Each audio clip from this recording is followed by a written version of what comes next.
Lonely Attack on the Different World, Web Novel Chapter 69. Just why do I feel like someone somewhere is constantly berating me?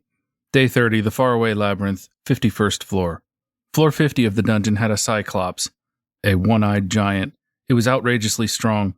The defenses erected by 29 people were broken multiple times. The frontliners swapped countless times for healing, and with the rear's continuous barrage of attacks that they repeated constantly, munching on MP mushrooms to restore magic power.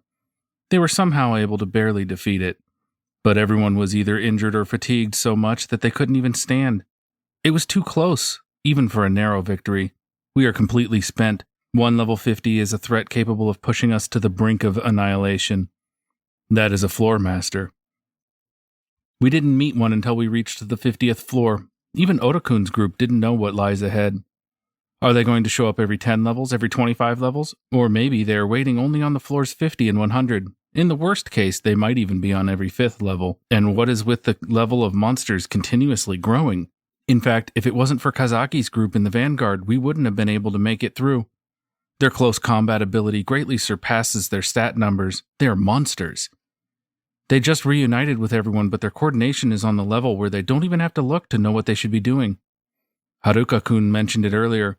This is the world that really suits them. It just so happens they were born in a peaceful world, so they became top athletes, but they were made for war. But after witnessing their overwhelming battle power with my own eyes, I cannot help but agree.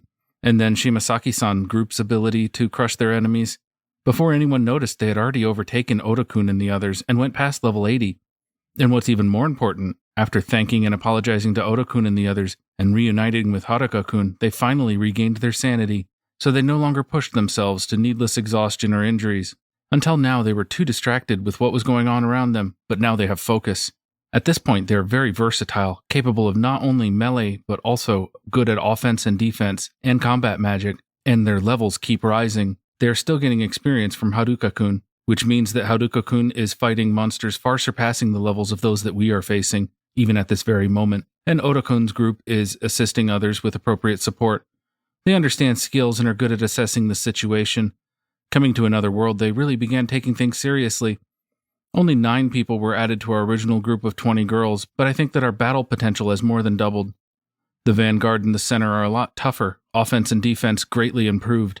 Thanks to that, hit-and-run tactics and sneak attacks, towards which many girls were oriented, are finally working properly, bringing a huge difference to the flow of battle. If only everyone in the class had worked together, we probably would have been even more formidable. I'm sure of that. But we already lost 13 people. Even so, we are still a force to be reckoned with. And yet, we still don't understand how strong Haruka-kun is. Just what's up with that? He is only level 12, and he doesn't level up at all. He managed to get mage somewhere, yet he still remains jobless. His skills lean in the direction of an assassin or a scout, but his martial arts are of a close combat evasion fighter, and yet he can use 6 types of magic, but his main thing is cane arts, and not so long ago he was jubilant about learning to walk in the air. Just what is this? Just what is he trying to become?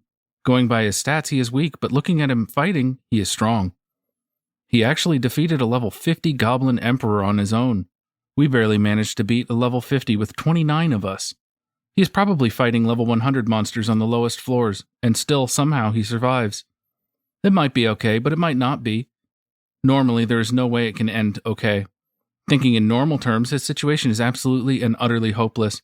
But the more I think about it, the more the person that fell in there gets in the way of believing that the situation can develop normally. That's because he lacks the ability to act normally. But I'm worried. That's precisely why I'm worried. This time it should be okay. It's not like the previous time when he went seeking death. Yes, this time he just fell down a hole. The matter with the pheromone ring is concerning, but if he actually gets it, we can just confiscate it. This time there is no need for Haruka-kun to do anything excessive. Even so, even with us, he kept making a mess, and even after being told off by everyone, showed no remorse. There's no telling what he might do if there's no one watching over him. No telling at all. There's no way he won't do something. Since everyone was completely exhausted, I made them rest, leaving the scouting to Otakun's group, who managed to recover by now. And according to them, the labyrinth might be dead? Apparently, monsters from the upper floor are not respawning. In other words, if we kill them once, they won't be coming back. Then we don't have to worry about our rear. Since the way back is safe, we can just press forward as far as we can. Haruka-kun is waiting for us. Everyone seems to be tired. Can I take a look below on my own? No. Until your party is ready, you are on standby. The 5 of us are ready. If it's just scouting, can we go? Yeah, but you, from the rear, are out of mana, right? Just stay put.